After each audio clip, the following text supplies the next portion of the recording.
성령이라는 말을 들어본 적이 있고 그 의미를 알고 싶다면 어디서부터 시작해야 할까요? 네, 성경의 첫 장에서 시작하면 되는데요. 창조 이전, 세상은 어둠과 혼돈의 공간으로 묘사됩니다. 그러나 그 혼돈 위에 하나님의 영이 운행하시며 생명과 질서와 아름다움을 가져올 준비를 하고 계세요. 네, 그런데 하나님의 영이 뭐죠? 히브리어로 루아흐라고 합니다. 루아흐. 끝에서 목을 긁듯이요. 그게 뭔가요? 네, 루아흐는 여러 가지를 가리킬 수 있는데요. 공통적인 의미는 바로 기운입니다. 기운이라 어떻게요? 눈에는 안 보이지만 구름을 움직이고 나뭇가지를 흔드는 힘이 있죠. 네, 바람이요. 히브리어로 그게 루아흐예요. 오케이. 자, 크게 호흡해 보세요. 몸 안에 느껴지는 게 있죠? 네, 공기요? 정확히 말하자면 기운이죠. 심호흡을 할 때 몸 안에 생겨나는 활기 말이에요. 그건 역시 루아흐인데요. 바로 이게 성경에서 하나님의 인격적인 임재를 표현할 때 쓰는 말과 같습니다. 바람과 호흡이 눈에 안 보이듯 하나님의 영은 보이지 않아요. 바람이 강력한 것처럼 하나님의 영도 강력하죠.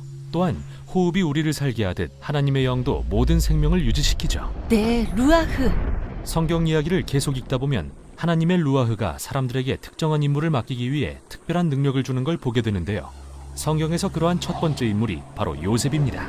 하나님의 영이 그에게 꿈을 이해하고 해석할 수 있게 하시죠. 그리고 브살렐이라는 이름의 예술가에게도 일어납니다. 하나님의 영이 그에게 지혜와 기술을 갖추게 하시고 천재적인 창조성을 주셔서 아름다운 성막기구들을 만들어내죠. 또한 하나님의 루아흐는 선지자라고 불리는 이들에게도 특별한 능력을 주시는데요. 그들은 역사에 무슨 일이 일어나고 있는지를 하나님의 관점에서 볼 수 있습니다. 네, 맞아요. 선지자들이 발견한 문제점은 바로 이겁니다. 하나님의 루아흐는 참으로 좋은 세상을 창조하셨죠. 그러나 인간은 악에 굴복함으로써 자신들의 불의로 인해 세상에 혼돈을 풀어놓고 말았습니다. 새로운 형태의 무질서네요. 맞아요. 그래서 선지자들은 창세기 1장에서처럼 성령이 오실 것인데 이번에는 인간의 마음을 변화시키고 하나님과 이웃을 진정으로 사랑할 힘을 주러 오실 거라고 말했습니다. 어떻게 하나님의 영이 이 새로운 일을 행하시죠? 네, 그로부터 수세기가 지나고 예수님이 등장하시는데요. 그분의 사역이 시작될 때 예수님이 요단강에서 세례를 받으시는 아름다운 장면이 나옵니다. 네, 하늘이 열리고 하나님의 영이 비둘기같이 내려와 그분 위에 머무르시죠. 이 이야기는 예수님이 하나님의 영의 능력으로 새로운 창조를 시작하신다는 말로써 이 일은 그분이 사람들을 치유하시거나 죄를 용서하실 때 일어납니다. 사망이 있던 곳에 생명을 창조하신 것이죠. 그러나 이스라엘의 종교 지도자들은 예수님을 반대하고 결국엔 그분을 죽이고 맙니다. 하지만 이곳에서도 하나님의 영은 일하십니다. 예수님의 제자들은 그분의 부활을 보고 예수님을 살리신 것은 생기를 부으시는 하나님의 영이라고 말했는데요. 이게 바로 새로운 창조의 시작입니다. 네, 지금도 진행 중이고요. 예수님은 가장 가까운 제자들에게 나타나셨을 때 그들에게 숨을 내쉬며 성령을 받으라고 말씀하셨는데요. 그 후 머지않아 성령이 모든 제자 위에 강력하게 임하시죠. 이로써 그들은 이 새로운 창조의 일부가 되어 기쁜 소식을 전하며 성령의 능력과 영향력을 따라 살 수 있게 된 겁니다. 그리고 오늘도 여전히 성령은 어두운 곳을 운행하고 계십니다. 네, 사람들을 예수님께로 이끌어 변화시키고 하나님과 이웃을 사랑할 힘을 주시기 위해서요. 그리고 그리스도인의 소망은 성령이 이 일을 완성하시는 것이죠. 어느 날 예수님이 제자들에게 갑자기 이상한 말씀을 하셨어요. 뭐라고 하셨냐면 내가 떠나야 너희들한테 유익하다. 내가 지금 떠나가야지만 너희들이 더 좋아. 내가 떠날 때가 되었어. 예수님하고 같이 다니면서 너무 좋았던 제자들이 갑자기 이게 웬 날벼락? 지금 예수님 무슨 말씀 하시는 거지? 근데 예수님께서 이어서 이렇게 말씀하세요. 내가 가야지만 보혜사가 너희에게 오실 수 있는데 그분이 오시면 이런 일을 하실 거야 라고 말씀해 주세요. 우리 성경 말씀을 한번 보도록 하겠습니다. 요한복음 16장 7절에서 8절 말씀 같이 한번 큰 소리로 읽어볼게요. 시작.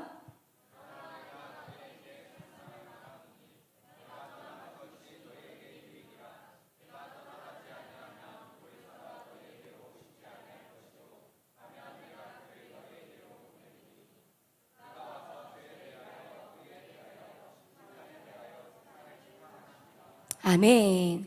네, 우리 보혜사는요, 파라클레투스라는 말이에요. 어떤 뜻이냐면 변호사, 법적인 조언자, 중보자, 또 상담자, 보호자, 위로자 이런 좋은 뜻들이 있답니다. 우리 보혜사로 오시는 성령님은 엄청나게 좋은 분이신 것 같죠? 자, 그 성령님께서 오셔가지고 오늘 말씀해 보니까 죄에 대하여, 의에 대하여, 심판에 대하여 세상을 책망하신다고 말씀하세요. 여기서 책망은 바르게 깨닫게 한다라는 뜻이에요. 한번 요 세 가지를 전도사님하고 오늘 살펴보도록 할 건데요. 첫 번째는 성령님이 오시면 죄를 깨닫게 하십니다. 무엇을 깨닫게 하신다고요? 무엇을? 죄를. 자, 9절 말씀 한번 다시 보니까요. 죄에 대하여라 함은 그들이 나를 믿지 아니함이요 라고 되어 있어요. 예수님을 믿지 않는 것이 죄다라고 성령님께서 깨닫게 해주신다는 거예요. 세상이 죄 가운데 있는 것과 우리가 죄인이라는 것도 누가 알게 해주신다고? 성령님께서. 또 예수님을 믿도록 도와주시는 분도 누구시라고? 자, 우리 성령님께서 오시면은 우리가 죄인인 것도 알게 해주시고, 그래서 우리가 예수님을 믿을 수 있도록 도와주신다고 하세요. 예수님을 믿고 이 자리에 앉아있는 여러분도 다 누구의 도움으로, 누구의 역사하심을 따라서 이 자리에 와 있는 거예요, 그럼. 그렇죠. 성령님이 여러분을 예수님 믿도록 도와주신 거예요. 한 사람도 예외가 없습니다. 네, 두 번째로 성령님께서 오셔서 하시는 일이 의를 깨닫게 해주신대요. 다시 한번 따라해 볼까요? 의를 깨닫게 하신다. 10절 말씀을 한번 보니까요.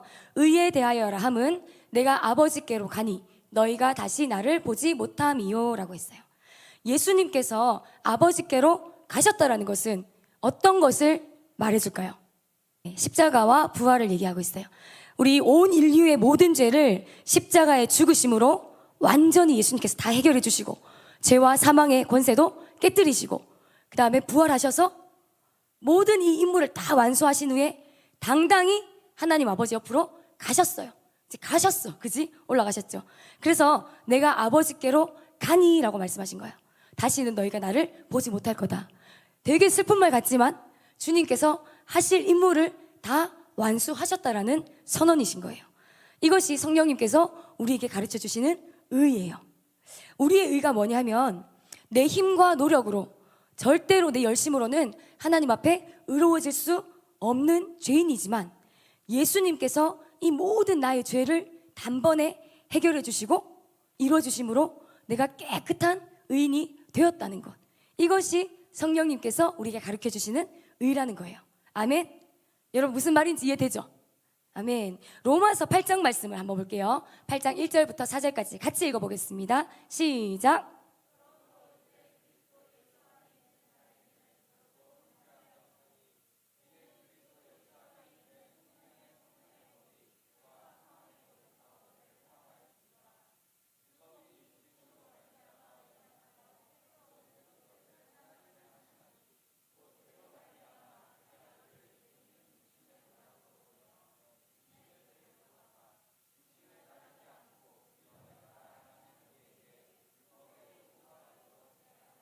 아멘. 우리가 성령님을 따라 살아갈 때 의인일 수 있어요. 아멘.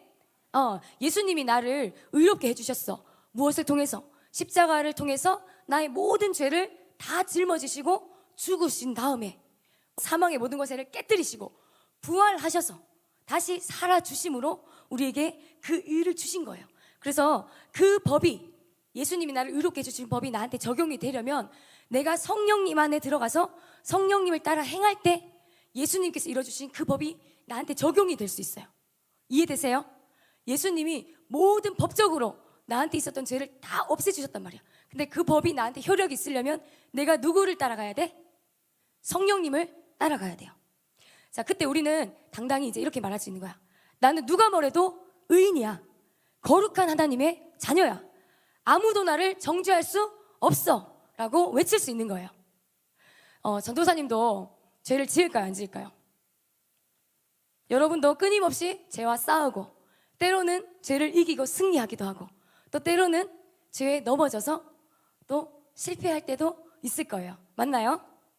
오늘 아마 예배 오기 전에도 어떤 죄에 넘어진 친구도 있을 것이고 이 예배를 은혜롭게 잘 드리고 집에 가서 또 우리가 죄에 넘어질지도 몰라요. 그럴 때마다 이제 사단이 우리에게 속삭여. 으이그, 너 하나님 믿는다는 게 또 죄 지었네. 너 맨날 큐티하면 뭐하냐? 너 교회 가서 예배 드리면 뭐하냐? 너 또 죄 지을 거잖아. 너 안 되잖아. 이렇게 우리에게 죄책감을 주고요. 정죄감을 줘요. 그러면 우리는 그때마다 눌려가지고 찌질하게 우울하게 계속 동굴 속으로 들어가야 될까요? 아, 나는 안 돼. 나는 안 되겠어. 이제 어쩔 수 없어. 틀려 먹었어. 내가 아무리 죄 안 지으려고 해도 난 안 되는 것 같아. 예수님도 이런 나는 싫어하실 거야. 예수님도 나는 이제 포기하실 것 같아. 나라도 포기하겠다. 이렇게 여러분 혹시 생각하는 사람 있는지 모르겠는데요. 아니에요, 절대로. 우리는 아까 전에 말한 것처럼 오늘 이 자리에 오기 전에도 죄를 지었고요. 이 자리를 나가서 또 죄를 지을 수밖에 없는 연약한 사람들이에요.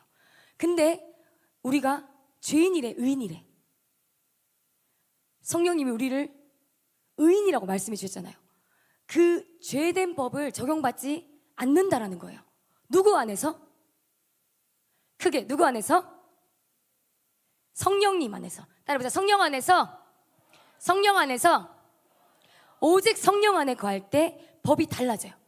내가 적용받는 법이 바뀐다는 거야.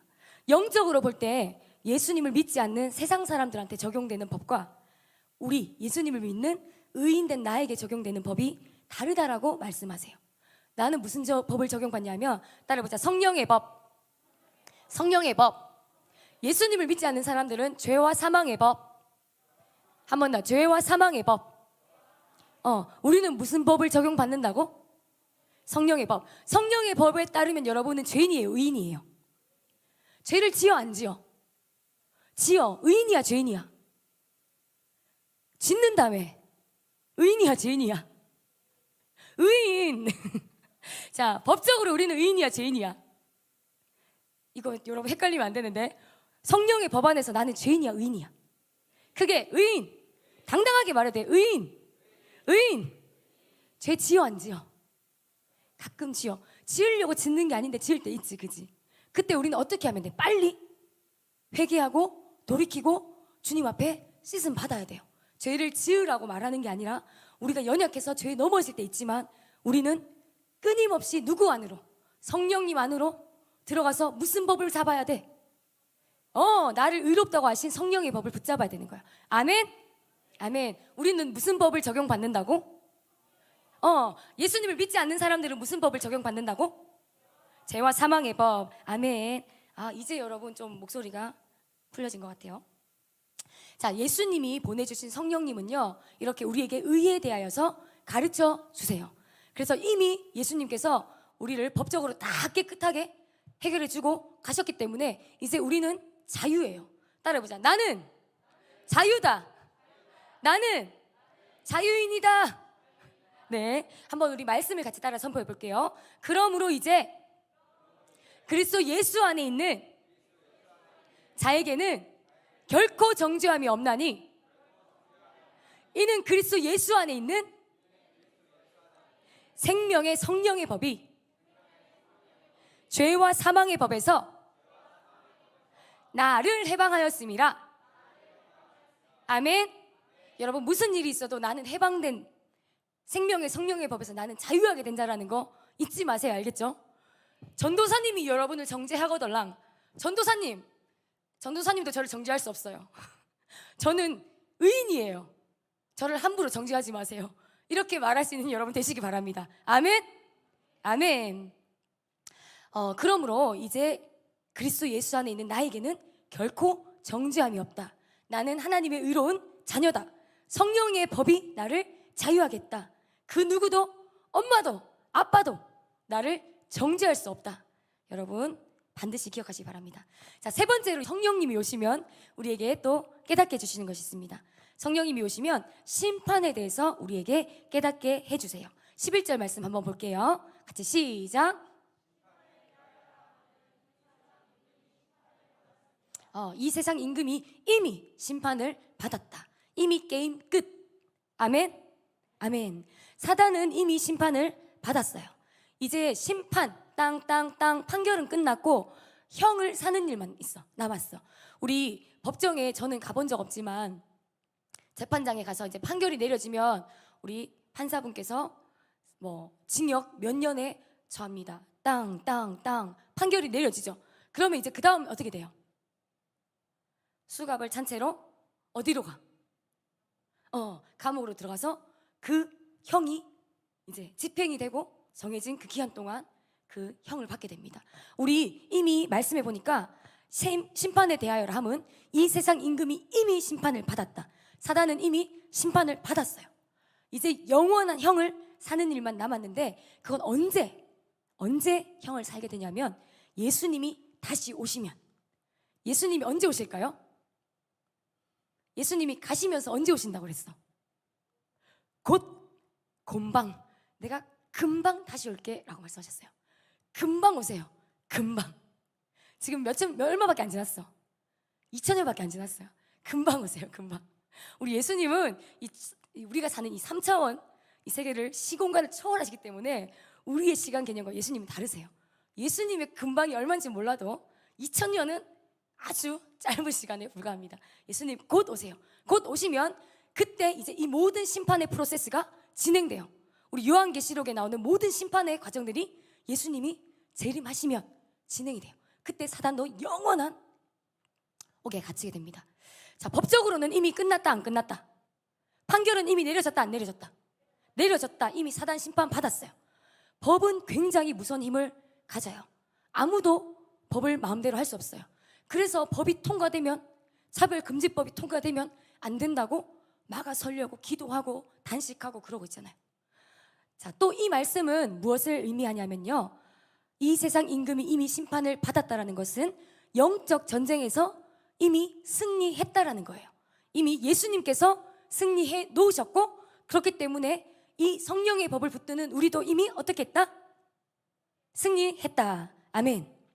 자, 얘들아, 너희들은 이미 이겼어. 왜? 예수님이 완전히 사단의 머리를 깨뜨리셨잖아. 예수님이 완전히 그 머리를 박살내셨잖아. 그 예수님을 믿는 너희들은 이미 그 승리를 가진 자들이야. 두려워하지 마. 위축돼 있지 마. 패배했다고 속이는 사단의 거짓말에 절대 속지 마. 사람들이 너를 향해서 뭐라고 말하든지, 뭐라고 정죄하고, 뭐라고 비난하고, 뭐라고 너를 손가락질 하더라도 쫄지 마. 두려워하는 마음은 누가 주신 마음이 아니다. 하나님이 주신 마음이 아니야. 절대로 내가 주는 마음이 아니야 라고 예수님께서 우리에게 말씀하세요. 아멘. 이미 누가 그 머리를 밟았어? 예수님이 밟고 부활하셨잖아요. 당당히. 그지? 그리고 짠짜잔 어디로 가셨어요? 하늘로 올라가셔서 예수님 지금 어디 계세요? 하나님의 보좌 우편에 앉아 계세요. 거기서 뭐 하실까요? 이제 일이 끝냈다. 커피 마시면서 시원하게 쉬고 계시나요? 우리 말씀을 보니까 너희를 위해서, 우리를 위해서 중보하고 계신대요. 예수님은 보좌 위에서 중보자로 계세요. 근데 예수님이요, 올라가면서 그냥 가신 게 아니라 누구를 보내셨어? 짠짜잔 올라가시면서 제자들이 봤단 말이야. 예수님이 보는 가운데서 승천하셨거든요. 올라가시는데 저 위에서 하이파이브 탁 해. 누구랑? 성령님하고 탁 하고 이제 교체. 그 다음 선수 누구? 성령님이 출동하시는 거예요. 우리 개주하면은 바톤을 넘겨주는 거 알지? 한 바퀴 돌고 나면 그 다음 선수한테 주잖아. 그지? 그러면은 받아가지고 간단 말이에요. 우리 성령님이 그거 받고 내려오셔서 이제 누구야? 이 땅에서 성령님이 우리와 함께 하시고 우리를 도우시고 예수님이 하셨던 그 일보다 더 큰 일을 우리가 할 수 있도록 도와주시는데, 그럼 예수님을 위해서 가만히 계신 게 아니라 우리가 잘할 수 있도록 기도해주고 계신 거야. 끊임없이. 성령님도 함께 해주시고 도와주시고 예수님도 보좌 위에서 우리를 돕고 계세요. 자, 이렇게 예수님께서 이미 다 이겨놓으신 싸움이라는 거예요. 아멘? 아멘? 아멘? 네, 여러분 믿으셔야 돼요. 그 승리를 예수님께서 우리에게 취해라 라고 말씀하세요. 내가 이미 십자가에서 죄, 너희의 앞으로의 모든 죄까지도 다 말갛게 도말했고, 너희의 죄가 적힌 모든 문서를 내가 다 찢어서 태워버렸어. 그거 없어 이제. 얘들아, 성령의 법을 붙들어. 이미 승리했어. 너희들의 삶에 그 승리가 정말 이루어질 때까지 포기하지 말고 끝까지 싸워라. 이겨라. 내가 보낸 성령님께서 너희를 도와줄 거야. 아멘? 아멘. 이것이 성령님께서 오셔서 우리에게 해주시는, 깨닫게 해주시는 일 세 가지예요. 자, 다시 한번 정리를 해볼게요. 한번 따라해보세요. 첫 번째, 크게 따라해볼까? 첫 번째, 죄를 깨닫게 해주신다. 두 번째, 예수님께서 나를 의인 되게 하셨다. 그래서 나는 하나님의 의로운 자녀다. 결코 정죄함이 없다. 없다. 아멘. 아멘. 세 번째, 사단은 이미 심판받았다. 나는 영적 전쟁에서 승리했다. 교회는 이미 승리했다. 그리고 마침내 승리할 것이다. 아멘. 이미 승리했다라는 거는 법적으로 예수님 이미 다 승리해 놓으셨어요.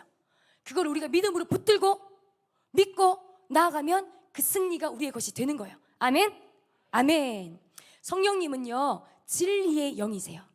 또 예수님을 증거하는 영이세요. 성령님은 누구를 전해주신다고요? 예수님을 증거하는 영이세요. 예수님에 대해서 깨닫게 해주시고 예수님이 이 땅에서 해주신 말씀, 예수님의 말씀을 생각나게 해주시는 분이 성령님이세요. 그래서 성령님이 오시면 우리를 모든 진리 가운데로 인도하신다고 말씀에 되어 있어요. 요한복음 16장 13절 말씀도 같이 한번 읽어보겠습니다. 시작.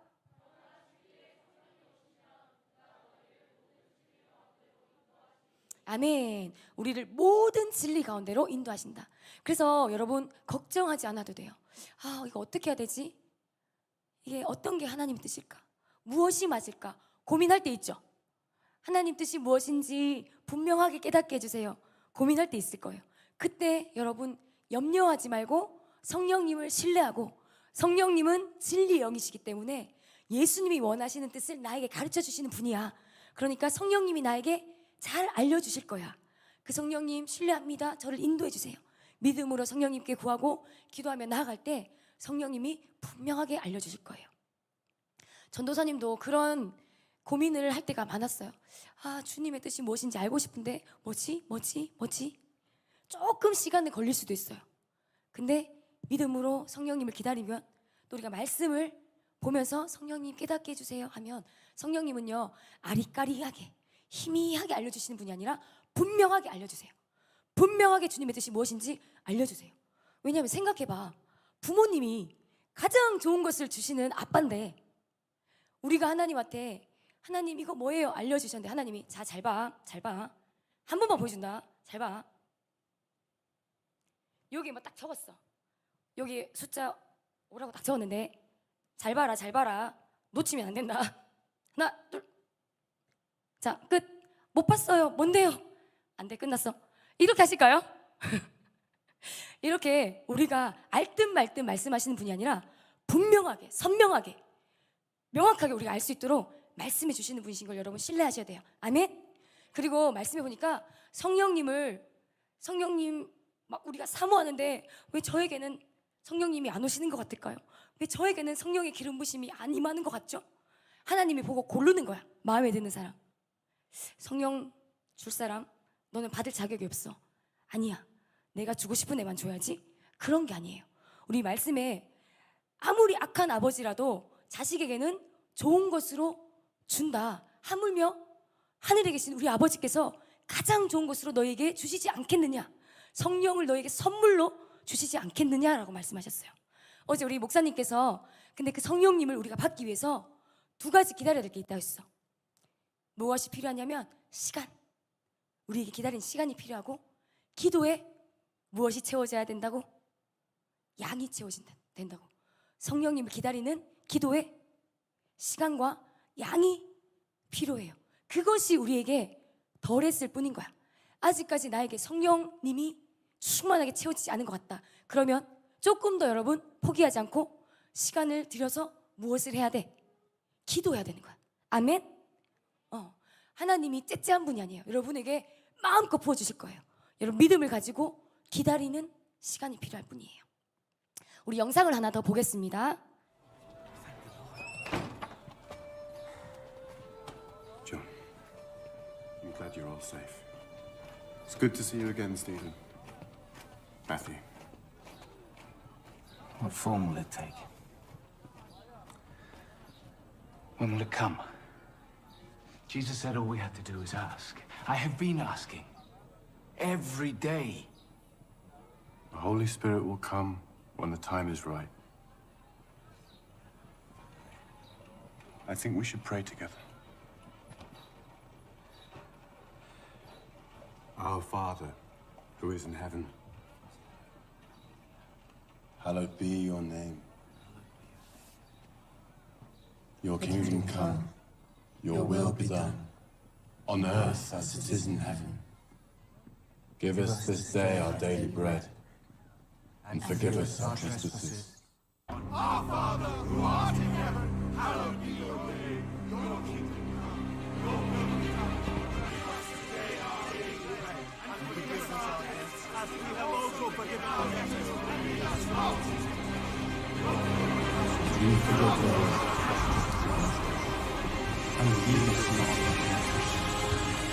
but deliver us from evil.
We can leave this place. Now, spread his word. 소금과 이 식초와 그 물에 오이를 넣어가지고 한참 두면 어떻게 돼? 아삭아삭하던 살아있던 오이가 어떻게 돼요? 이 표현이 맞는지 모르겠지만 죽죠. 숨이 다 죽고 완전히 시들시들해서 이제 오이에 그 힘이 있어 없어? 없어요. 완전히 절여지는 그 피클. 근데 성령님께서 침례를 주신다는 말 딱 그 말이야. 너 성령님께서 완전히 너를 절여 주실 거야. 피클처럼 너를 완전히 성령으로 쩔게 만들어 주실 거야, 이 말이에요. 성령의 능력이 완전히 너희 속에 스며들어서 너희를 사로잡을 것이다. 더 이상 너의 힘으로 이제 살 수 없을 것이다. 오이가 오이 자신의 힘으로 살 수 있을 수 없어. 피클이 되면 더 이상 오이의 힘이 발휘할 수 없어요. 그리고 정말 그 일이 일어났어요. 우리 제자들에게 예수님께서 기도하고 기다려라, 그래서 꼭 받아라 라고 말씀하셨던 그 성령님, 내가 가고 그분이 오셔야지 너희에게 더 유익하다, 나보다 더 큰 일도 할 수 있게 해주실 것이다 라고 해주셨던 그 성령님, 그 성령님이 오셔가지고 원래는 예수님의 그 죽음 앞에서 다 찌질하게 도망갔던 제자들, 어리버리했던 제자들이 어떻게 됐어요?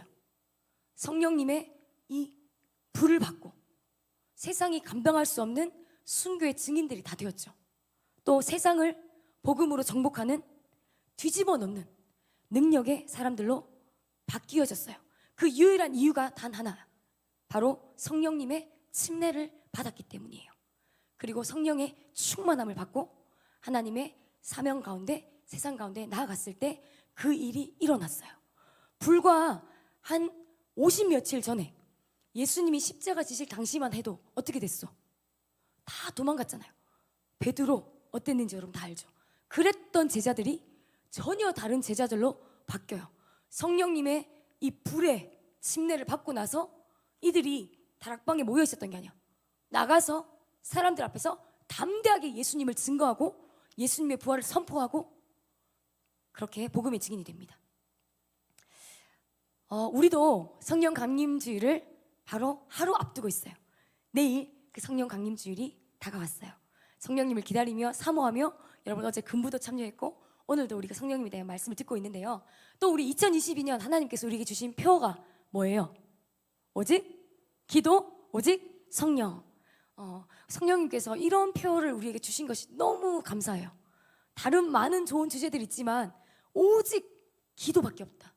오직 성령밖에 없다. 기도 외에는 성령님을 받을 방법이 없습니다. 그래서 우리는 기도하는 것입니다. 여러분, 오직 성령님을 구하시기를 축복합니다. 아멘. 지금 여러분 필요한 거 많죠. 이것도 구해야 되고 저것도 구해야 되고, 내 비전을 위해서도 기도해야 되고, 우리 가정을 위해서, 내 건강을 위해서, 무엇을 위해서. 근데 가장 먼저 우리에게 필요한 것이 오직 성령님. 유일하게 필요한 것이 오직 성령님. 그 성령님이 우리에게 임하면, 성령을 받으면, 성령님과 우리가 충만하게 동행하면 우리의 다른 모든 기도 제목들은 그 성령님과 하나씩 풀어가면 돼요. 오늘 기도할 때도 여러분 그 성령님을 구하시기 바랍니다. 성령님, 저도 성령님의 피클이 되게 해주세요. 아멘. 무엇이 되게 해주세요? 한번 따라해보자. 성령의 피클. 성령 피클. 성령 피클 괜찮은데? 우리 오이 피클처럼, 주님, 저도 피클처럼 성령으로 쩔게 해주세요. 성령이 저에게 스며드는데 빈틈없이, 빈 공간 없이 내 속에 성령으로 완전히 100% 절여지게 해주세요. 우리 침례가 그런 거잖아. 물속에 완전히 들어가는 거, 물에 완전히 푹 잠기잖아요. 성령에 완전히 푹 잠겨질 때까지 여러분 기도하시고 기다리셔야 돼요. 아멘? 아멘. 그렇게 성령의 능력을 받고 사로잡힌 사람이 어떻게 살아가는지 우리 말씀을 선포하면서 마무리하도록 하겠습니다. 로마서 8장 5절부터 말씀 쭉쭉쭉쭉 계속 넘겨주세요. 우리 같이 읽을게요. 시작.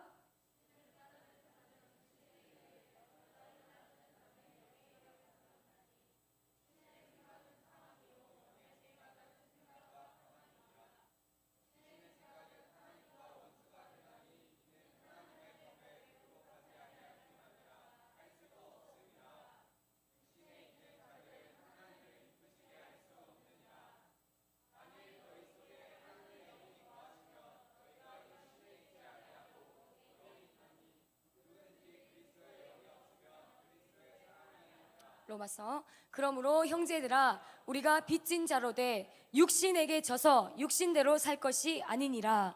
너희가 육신대로 살면 반드시 죽을 것이로되 영으로서 몸의 행실을 죽이면 살리니, 무릇 하나님의 영으로 인도함을 받는 사람은 곧 하나님의 아들이라.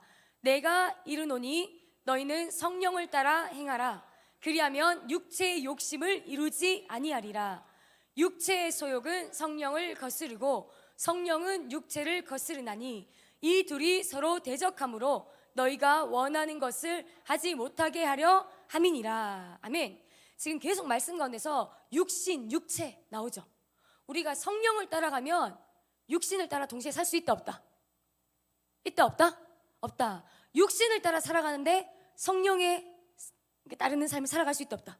없다. 육신과 육체와 성령은요 서로를 거스르고 서로 대적한대요. 그러니까 갈라디아서 5장 17절에 보니까 육체의 소욕, 육체의 욕심은 성령님을 거스르고, 성령님은 내 육체가 원하는 것, 내 육신이 원하는 것, 내 마음이 원하는 것과 성령님은 서로 반대가 된다는 거야. 서로 대적하기 때문에 너희가 원하는 것을 하지 못하게 한다. 여러분, 그럼 누굴 따라갈래요? 육신을 따를 사람. 여기서 손들면 이상하겠지? 성령님을 따라 사는 사람은 육신을 따르지 않아야 된다라고 말씀하세요. 두 개가 절대로 같이 갈 수 없대요. 로마서 말씀 아까 전에 우리 보니까 이렇게까지 말해요. 육신의 생각은 사망이다. 육신의 생각은 하나님과 원수가 된다. 여러분, 하나님과 원수되는 일을 하고 있어요. 우리가 육신의 생각, 내 기분 따라, 내 감정 따라, 내가 생각하고 싶은 대로 우리가 얼마나 많이 생각하고 말하고 싶은 대로 얼마나 많이 말하고 그렇게 살아요. 근데 말씀해 보니까 그것은 하나님이 전혀 기뻐하시지 않는 것이에요. 육신에 있는 자들은 하나님을 기쁘시게 할 수 없느니라. 자, 육체의 소욕은 성령을 거스르고 절대로 함께 섞일 수 없기 때문에 내가 하고 싶은 대로 하면서 하나님 앞에서 난 잘 살 수 있어. 말이 된다 안 된다? 안 된다. 육은 육이고 영은 영입니다. 육신의 일 어떤 게 있을까? 오늘 뭐 먹지? 오늘 뭐 입을까? 오늘 쉐이커스 가는데 뭐 입고 갈까? 오늘 영화 재밌는 거 나왔다는데 뭐 볼까? 이거 마치고 어디 가서 놀까? 시내 나갈까? 자, 이런 거 나쁜 건 아니에요. 우리가 먹고 살아야 되잖아, 그지? 먹고 입고 하나님 우리에게 주신 즐거움들이 많은데요. 그러나 우리가 성령님과 상관없이 육신의 일만 추구하고 육체의 즐거움만 쫓아가고 육신으로 우리를 행복하게 채우려 하는 삶만 살아간다면 절대로 우리의 영은 충만해질 수 있다 없다. 아무리 맛있는 걸 먹으면 우리의 육체는 살이 찌겠죠, 당연히. 힘을 얻겠죠. 근데 우리의 영과는 상관이 없어요. 우리가 재밌는 걸 보고 즐거운 사람들과 행복한 시간을 보낼 수 있어요. 근데 우리의 영을 충만하게 하는 것은 되지 못해요. 우리의 영은 영을 따라 살 때 충만할 수 있다는 거예요. 성령의 사람은요, 자기가 하고 싶은 대로 본성을 따라 내 욕구를 따라 살지 않습니다. 반대로 모든 것을 성령님께 묻고 성령님의 인도하심을 받으려고 애쓰고 성령님이 가르쳐 주시는 것에 순종해서 성령님을 따라가려고 노력하고 애쓰는 사람이에요. 우리 성도님들 양육 과정에 보면 예수의 삶 다음에 영성의 삶 이런 과정들이 있는데 우리가 그런 시간들 통해서 성령님의 인도함을 받고 하나님의 음성을 듣고 성령님이 나에게 원하시는 것을 따라 사는 삶을 연습해 가는 것을 우리 목사님께서 가르쳐 주시거든요. 그것과 마찬가지로 우리 삶도 성령님이 인도하신 삶을 살아갈 때 우리가 육체의 열매가 아니라 성령의 열매를 맺는다라는 거예요. 우리 얼마 전에 레위기 큐티를 했는데요. 제단에 대해서 우리가 말씀을 봤어요. 그 제단에 제물이 올려지죠. 제물이 죽어야지 제물이잖아. 어떻게 해요? 각을 다 떼서 피를 내고 내장을 다 분리하죠. 근데 내가 하나님 앞에 제물이라며 우리의 삶을 산제물로 드린다며 그죠? 나를 태워주소서 제단 위에 나를 드리니 열방에 불로 태우소서. 여러분 찬양하잖아요. 나를 태워달래며. 태우려면 어떻게 해야 돼요? 나를 갈기갈기 찢어서 분리시켜서 죽어야 돼. 나를 죽여서 제단 위에 올려지는 거예요.